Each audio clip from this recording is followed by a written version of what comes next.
पद्मपुर अभ्यास techno school परिसर में राखी पूर्णिमा पालन भाई हाथ में राखी बांधिला भौणी।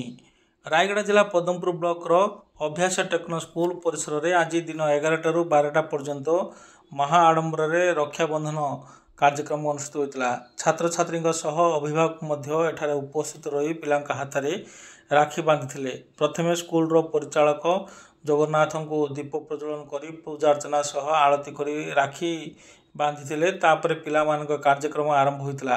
यह मध्य विभिन्न नाच गीतर आयोजन होता। सबु पिला बहुत खुशी थे। समस्ते घर घर यह पालन करवा आम जानी हेले गोटे स्कूल भितर यही भली नीति पिला मध्य भाईचारा सृष्टि करथिला, जो अभिभावक सामिल थे। सकाळ विभिन्न स्थान में कार्यक्रम अनुष्ठित होता।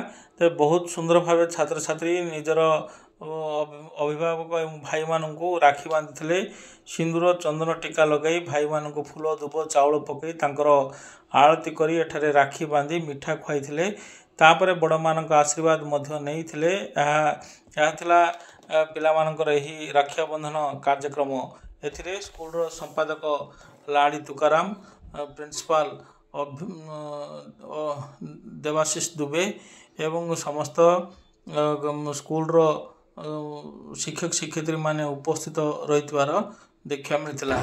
राखी ही साक्षी आ से राखी को आज साक्षी रखिकी आम समस्ते आज गोटे पालन करुचु रक्षाबंधन।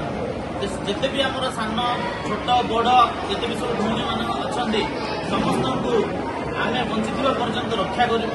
आपण मैंने देखिपे प्रति वर्ष भली आज आम अभ्यास परिवार रे अभ्यास अमृत भंडार हॉस्टेल रे रक्षाबंधन पालन चली।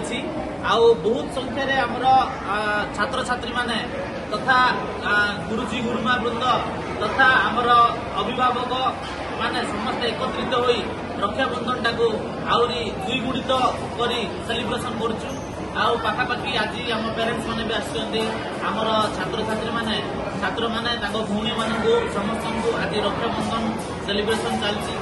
जेहेतु छात्र छात्री माने हॉस्टेल रे अछन्ती तांको भाई भौणी माने दूर रे थिले मध्य हॉस्टेल रे थिबा जो भाईचारा सृष्टि करी समस्त आज रक्षाबंधन ता सेलिब्रेशन